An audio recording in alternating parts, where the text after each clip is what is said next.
Hello বন্ধুরা, আপনাদের সবাইকে শুভ জগদ্ধাত্রী পূজার আন্তরিক শুভেচ্ছা। এই মুহূর্তে আমি চলেছি মধ্যাঞ্চল বারোয়ারির জগদ্ধাত্রী পূজা মণ্ডপটি দেখার জন্য, যেটি চন্দননগর স্টেশন রোড থেকে জিটি রোড যাওয়ার পথে পড়ে।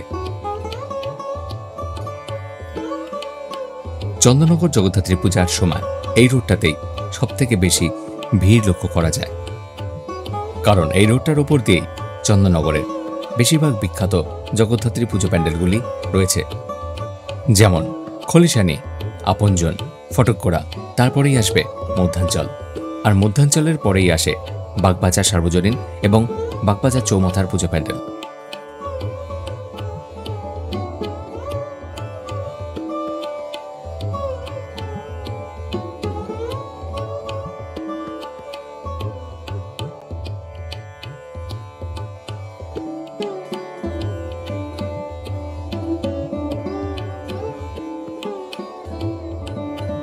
মধ্যাঞ্চল বারোয়ারির পুজো প্যান্ডেলের সামনে সে সময় খুব ভিড় দেখলাম। শ্রী দুর্গা মুভির প্রমোশনের জন্য অপরাজিতা আঢ্য এবং তার সাথে এনা সাহা এসেছেন। মধ্যাঞ্চলের এই লোকেশনে আমার সপ্তাহের বেশ কয়েকটা দিন রাতের দিকে বন্ধুদের সাথে গল্পগুজব করে কাটে। জগদ্ধাত্রী পূজার সময় এই লোকেশনটা এমনভাবে সেজে ওঠে, এত নতুন নতুন দোকানপাট চলে আসে যে জায়গাটাকে আমার সম্পূর্ণ অচেনা বলে মনে হয়। তবে এই কথাটা স্বীকার করছি, এবছর আমাদের জগদ্ধাত্রী পূজা প্যান্ডেলটি এত সুন্দরভাবে সাজানো হয়েছে যে দেখে চোখ জুড়িয়ে যাচ্ছে।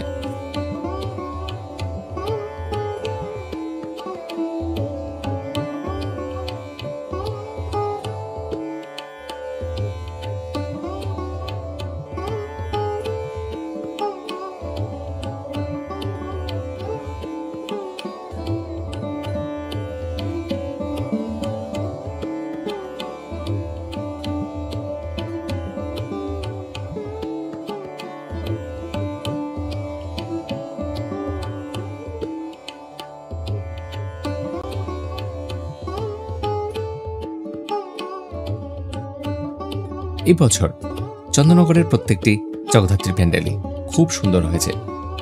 মধ্যাঞ্চল বারোয়ারি প্যান্ডেলটিও নিজের সাজসজ্জায় মানুষজনদের নজর কেড়েছে।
মণ্ডপের ভেতরে এই সময় মা জগদ্ধাত্রীকে দেখার ভিড়, আর মণ্ডপের বাইরে সেলিব্রিটিদেরকে দেখার ভিড়।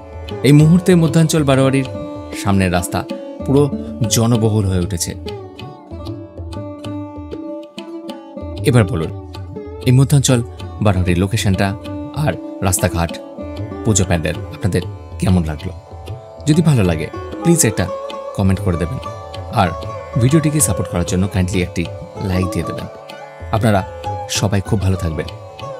নেক্সট ভিডিওতে আপনাদের সাথে আবার আমার দেখা হবে।